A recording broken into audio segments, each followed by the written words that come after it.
আপনারা নিশ্চয়ই ভাবছেন এটা কি? এটা হচ্ছে লাউয়ের খোসা। আমরা অনেকে লাউটা খাই কিন্তু খোসাটা ফেলে দিই, কিন্তু আমরা জানি না এই খোসাটা দিয়ে একটা সুন্দর রান্নার রেসিপি হবে। আমরা এই খোসাটা দিয়ে আপনাদের একটা রেসিপি দেখাবো, সেটা হচ্ছে লাউয়ের খোসার ভাজি। সেজন্য আমি লাউ থেকে খোসাটা ছড়াই নিছি।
ভাজির জন্য কাঁচামরিচ কুচি করে কেটে নিচ্ছি।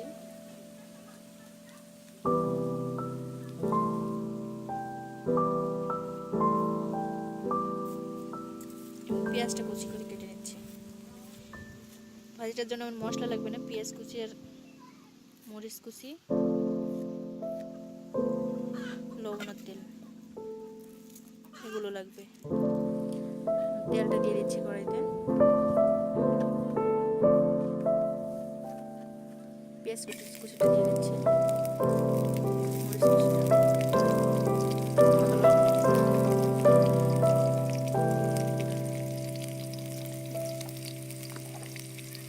সবগুলো দিয়ে আমি ভালোভাবে মশলাটা রান্না করে নেব।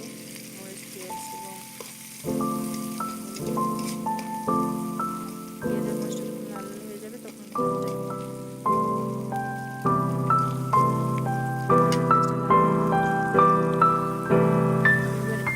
লাউয়ের খোসাটা দিয়ে দিব।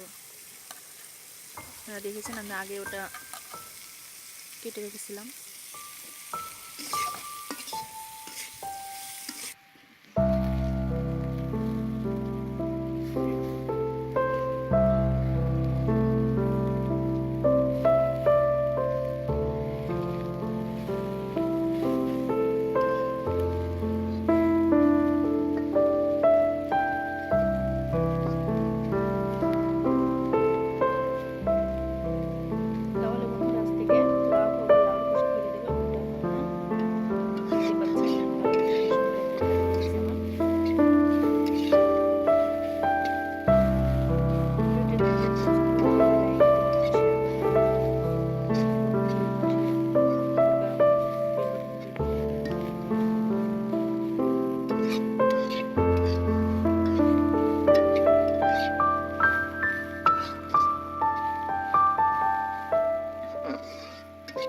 দেখতে পাচ্ছেন ভাজিটা আমার খাওয়ার জন্য রেডি হয়ে গেছে, পরিবেশন করার জন্য।